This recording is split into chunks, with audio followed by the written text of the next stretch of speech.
आदाब। Hello friends, आज हम तैयार करेंगे आलू टमाटर राइस कुकर में। मेरे पास बहुत फरमाइश आई थी कि राइस कुकर को हमें चावल के अलावा कुछ और बनाना हो तो कैसे तैयार करें। तो उन्हीं लोगों की फरमाइश में मैं आपको दिखाती हूँ कि आलू टमाटर बहुत ही आसानी से आप राइस कुकर में बना सकते हैं। इनफैक्ट आप कोई भी सब्ज़ी तैयार कर सकते हैं। तो चलिए फटाफट हम आपको दिखा देते हैं कि मैंने टमाटर आलू राइस कुकर में कैसे तैयार किया है। तो हमने यहाँ पे राइस कुकर ले लिया है। इसमें सबसे पहले हम इसको सूखने देते हैं। ज़रूरत के मुताबिक आप ऑयल डालिए, कम ज़्यादा वो आपकी चॉइस है। तो तेल गर्म हो चुका है। सबसे पहले हम ज़ीरा डालेंगे। आप चाहें तो ज़ीरे का बघार कर लें या फिर आप प्याज का भी कर सकते हैं। ज़ीरा चटक गया है। अब हरी मिर्च और ग्रेटेड अदरक डाला है। इसको भी 1 मिनट भून लेते हैं। ये बिल्कुल सिंपल रेसिपी है। जो हॉस्टल में बच्चे रहते हैं वो इस तरह से राइस कुकर यूज़ कर सकते हैं। कम सामान के साथ जो जिनके किचन चलते हैं उसमें राइस कुकर का बड़ा काम है। चावल के साथ आप सब्जियां, इसमें बिरयानी, दाल कुछ भी बना सकते हैं। तो मेरे चैनल पे आपके पास इस तरह की बहुत सारी रेसिपीज़ हैं, आप देख लीजिएगा। पूरी एक प्लेलिस्ट है राइस कुकर रेसिपीज़ और Panasonic rice cooker recipes, 2 playlist हैं, उनको चेक कर लीजिएगा। तो ये चटक गए हैं। अब इसमें हम कटे हुए आलू डाल देते हैं। 3 से 4 आलू ले लीजिए आप। अब आप देखिए, मैं आपको एक बार दिखा देती हूँ। देखिए ये अभी कि वार्म मोड पे है, इसका मतलब ये अभी कुक नहीं कर रहा है, ये बंद हो गया है। क्योंकि ये जो है राइस कुकर जो है राइस के हिसाब से चलता है और राइस में हमको पानी डालना पड़ता है। तो पानी के लेवल के हिसाब से ये ऑन एंड ऑफ होता है। क्योंकि ये अभी ऑफ हो गया है तो हम 1 मिनट बाद इसके बटन को हम नीचे करेंगे तो ये ऑन हो जाएगा और कुकिंग वाले मोड पर आ जाएगा। तो आपको ये समझना है, आपको उसमें घबराने की ज़रूरत नहीं। कभी अब बीच बीच में जब ये, क्योंकि इसमें पानी नहीं है अभी तो इसलिए ये ऑफ हो गया। ये पानी की ही टेक्नोलॉजी पे चलता है। पानी रहेगा तो ये ऑन रहेगा, पानी नहीं रहेगा तो ये बंद हो जाएगा। ठीक है, तो आपको घबराना नहीं है। आप 1 मिनट बाद इसको हम दोबारा नीचे कर देंगे। देखिए दोबारा नीचे हो गया तो ये कुकिंग मोड पे आ गया है। तो इस तरह से चलता है। बीच बीच में अगर ऐसा हो जाए पानी ना होने पे तो आपको घबराना नहीं है। तो बस अब हम तेल के साथ इसको भून लेते हैं। जब ये ऑफ हो जाए तो 1 मिनट बाद उसको आप दोबारा ऑन कर सकते हैं। जब आप चावल बनाएंगे तब तो ऐसा कोई दिक्कत नहीं आएगा, क्योंकि चावल जब तक पानी रहेगा उसमें तब तक वो कुक हो जाएगा और पानी ख़त्म होते ही तो चावल भी पक जाता है और अपने आप ऑटोमेटिक ऑफ हो जाता है। तो हमने कर दिया है। थोड़ा सा इसमें हम पानी डालते हैं ताकि हमारा कुकर चलता रहे। बस इतना हमने पानी डाल दिया, 1 चम्मच।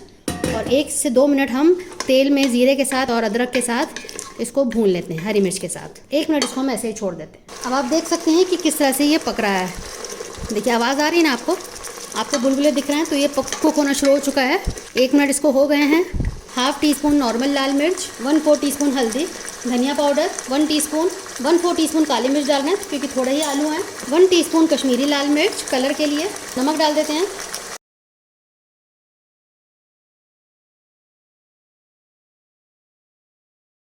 अच्छे से मिक्स हो गया है। थोड़ा सा मसालों के साथ भून लेते हैं 2-3 मिनट। तो उसके लिए हम थोड़ा सा दोबारा से पानी डालेंगे ताकि हमारा जो कुकर है ऑफ ना हो।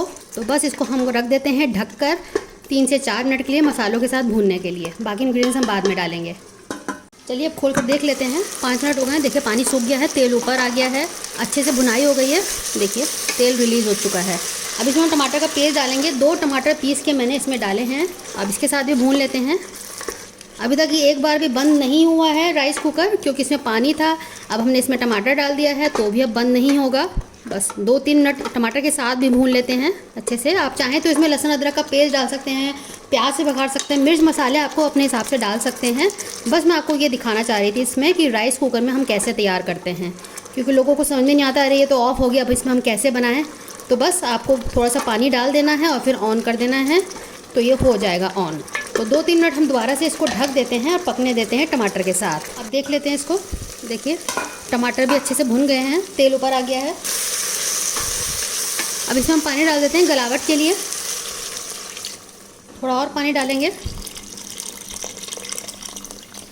और अब टाइम देख के आप इसको 15 मिनट के लिए रख दिए ढक के, क्योंकि ये तभी बंद होगा जब इसका पानी सूखेगा। तो इसमें हमें पानी सुखाना नहीं, क्योंकि हमें ग्रेवी चाहिए। इसलिए आपको ध्यान देना है, बीच बीच में चेक कर लीजिएगा। जब थोड़ा सा पानी रह जाए और गलावट देख लीजिएगा। तो मैं इसको 15 मिनट के लिए अभी ढक के रखती हूँ। अब खोल कर देख लेते हैं। देखिए मैं आपको दिखा देती हूँ कितने अच्छे से ये गल गया है।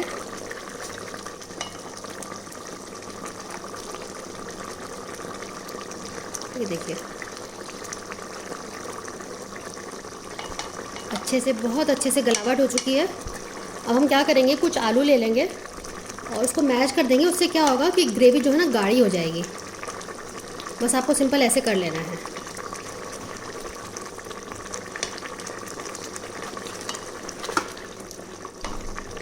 कुछ समोसा आलूओं को इस तरह से आप दबा दें, अच्छे से जो है ना, जो हमारी ग्रेवी है बहुत अच्छा तरीके से गाढ़ी हो जाएगी। ठीक है, आप इस तरह से कर लें। ग्रेवी अपने हिसाब से रख सकते हैं, मेरे हिसाब से अभी बिल्कुल परफेक्ट है। थोड़ा सा हम आलू को और तोड़ेंगे तो ये गाढ़ा हो जाएगा। ठीक है, इस तरह से हम कर देंगे, या आप चम्मच से आप कर लें। अब इसमें हम बाकी इंग्रेडिएंट्स डाल देते हैं। कसूरी मेथी लिए, इसको क्रश करके हम बिल्कुल डालेंगे हाथ में। हरा धनिया, और अच्छे से इसको बस मिक्स कर देंगे। 5 मिनट के लिए इसको हम ऐसे ही छोड़ देंगे। मैंने इसको ऑफ कर दिया है। 5 मिनट छोड़ेंगे, इसका तेल ऊपर आ जाएगा, फिर मैं आपको डिश आउट करके इसका कंसिस्टेंसी भी दिखाती हूँ। तो आप देख सकते हैं कि ज़बरदस्त सी हमारी ग्रेवी तैयार हो चुकी है। कितनी गाढ़ी है, इसकी कंसिस्टेंसी आप देख लीजिए। आपको रेसिपी कैसी लगी ज़रूर बताइएगा, शेयर कीजिएगा इसको अपने दोस्तों के साथ, अजीज़ों के साथ। हमें आपके फीडबैक का इंतज़ार भी रहता है। चलिए, तो अगली बार मिलते हैं किसी नई रेसिपी के साथ। तब तक के लिए शुक्रिया। देखते रहिए शाहलाज़ दस्तरखान।